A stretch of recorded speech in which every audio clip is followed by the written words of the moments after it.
Hello, my name is Tanya Billsbury, and I'm a PhD candidate in the Social Attitudes Psychology Lab at St. Mary's University in Chipuktuk, Mi'kmaq.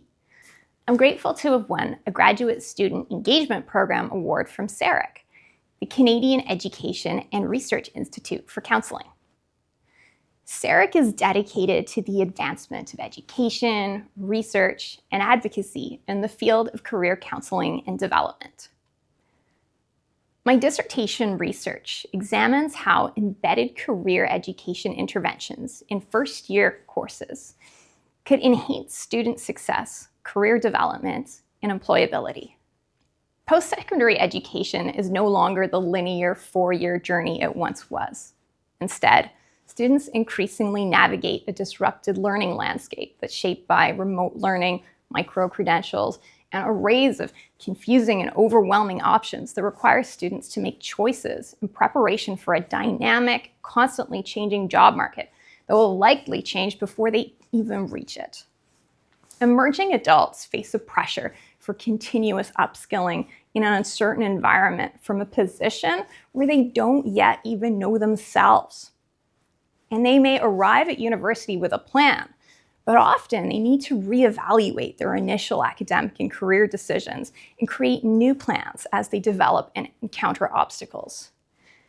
This disrupted environment creates both risks and opportunities for undergraduates who may struggle to integrate fragmented learning experiences into a coherent and personally meaningful career trajectory, one that they can also follow to desirable employment. The loss of predictability in traditional degree pathways that's described and identified in CEREC's Career Development in 2040 report underlines universities' need to equip students with adaptive career skills and resources. Students need so much more than academic training. They need the ability to explore, reflect, and align their evolving skills with labor market demands. University career development professionals play a big part in student retention. One study found that students who engage with career services are 18 times more likely to graduate. Here we are at the Career Services Center with Karen Schaefer, a registered counseling therapist who specializes in career. That's right.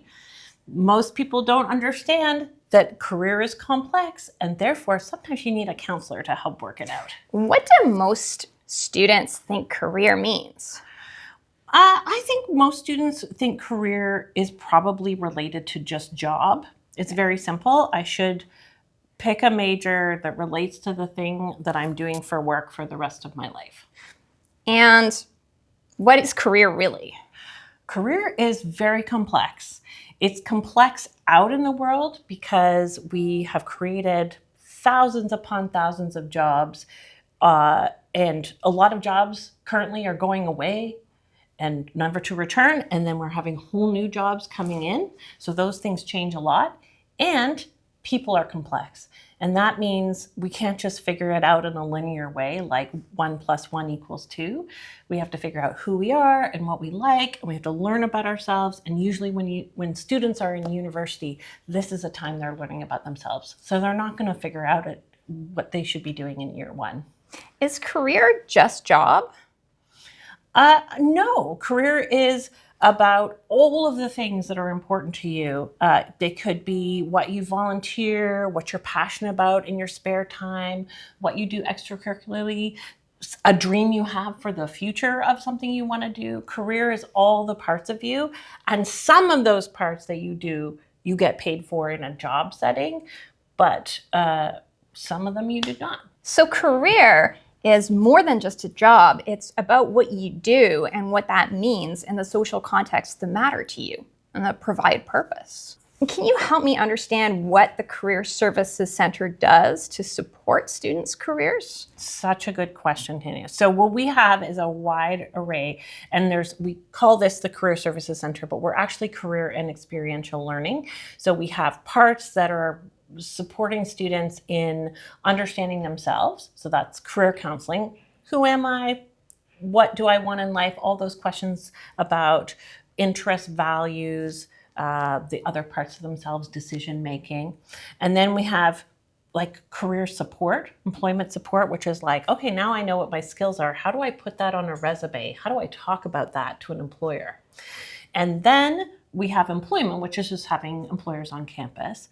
The experiential learning side says we also want students, because we also said career was not just about the classroom or not just about one kind of job. Maybe I have a retail job, but also I go to a conference, I volunteer, and through our service learning program, or I do a co-op job, or I have an activity, and then I think about what I learned from that. And I then go back to career counseling and I have a conversation about what did I learn? What did I like? And then I put that on my resume, and thus the circle goes. And what we are hoping is that students over time touch base with us, and we go after university as well to be able to transition into figuring out who they are and what they want to do.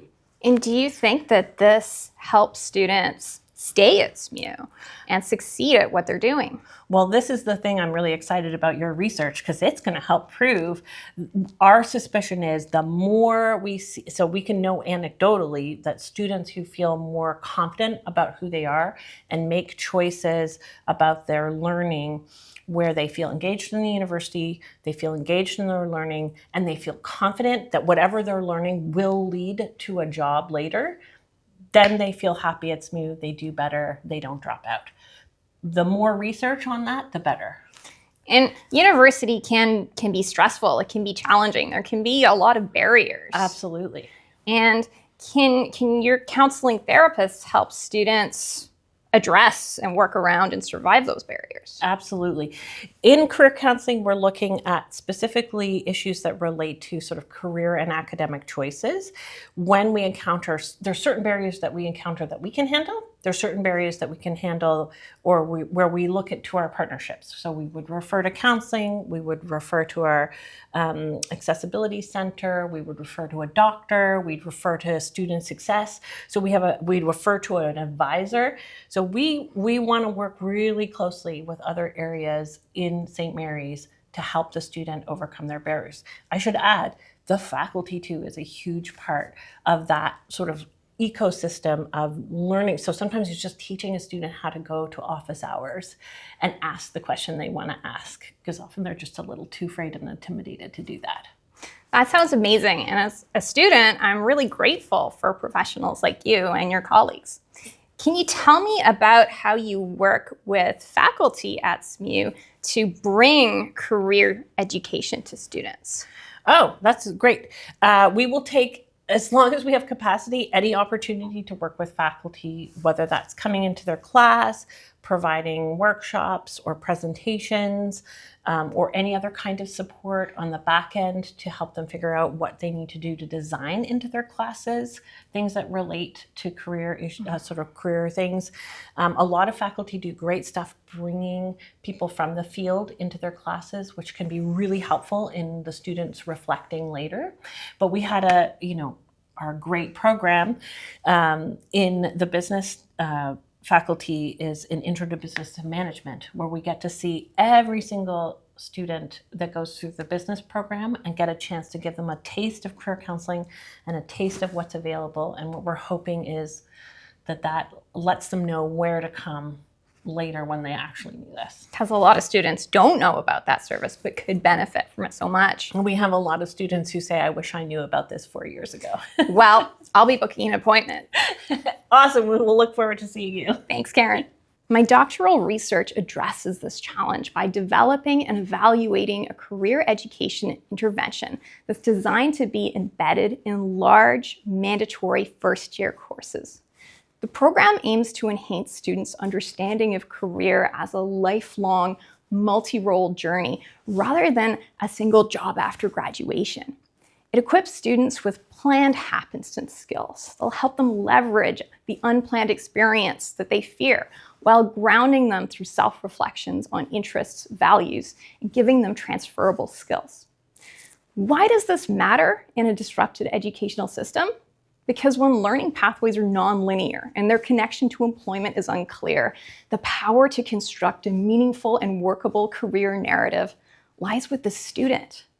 Students who can identify their values and their interests, who can adapt to uncertainty, who can frame diverse experiences and credentials as part of their broader story, are more likely to persist academically and thrive professionally. Conversely, those who don't have that purpose might withdraw and might struggle without direction. The intervention I'm testing includes standardized readings on career concepts that students might not hear elsewhere, interactive workshops with career counselors and coaches, and reflective assignments that link personal development to future possibilities. Early iterations of the intervention showed strong student engagement but lacked theoretical coherence. The enhanced program that I'm developing and evaluating in partnership with staff and faculty integrates that content more tightly, focuses on individual reflection, and orients students explicitly to campus career services. A 3-study mixed methods design will examine real student outcomes. The first study will compare the original and the enhanced interventions, as well as no treatment controls, looking at measures like dysfunctional career beliefs that trip students up, those planned happenstance skills that help students adapt, students' perception of employability, and their intent to persist. The second study will get qualitative student feedback on their experiences of the program. And finally, the third study will look at long-term career services usage to see whether the intervention fosters ongoing engagement. For career development professionals, the implications are clear. If education is disrupted, we can't assume that students will automatically find coherence in their learning. Curriculum-embedded career education can help students bridge fragmented credentials into meaningful futures. It can normalize uncertainty, framing it as a space for exploration. This work also carries a caution. We want this to work, but effective career interventions have to be empirically tested, not assumed. Universities invest heavily in student success programs, but without evaluation, those resources could be wasted on well-intentioned but ineffective approaches, and we need to steward our resources well. Rigorous research can show whether interventions truly improve outcomes and for whom. Ultimately, disruption in education doesn't have to mean disorientation for students. With intentional design and evidence-based interventions, when faculty and staff work together to support student success, we can help undergraduates translate diverse learning experiences into purposeful careers. As the future of higher education unfolds, career development professionals will be at the forefront of guiding students through disruption towards adaptability, resilience, and purpose. And in closing, I'd like to thank Sarek and all of those faculty and staff at St. Mary's who work together to support student success. That's why I'm here today.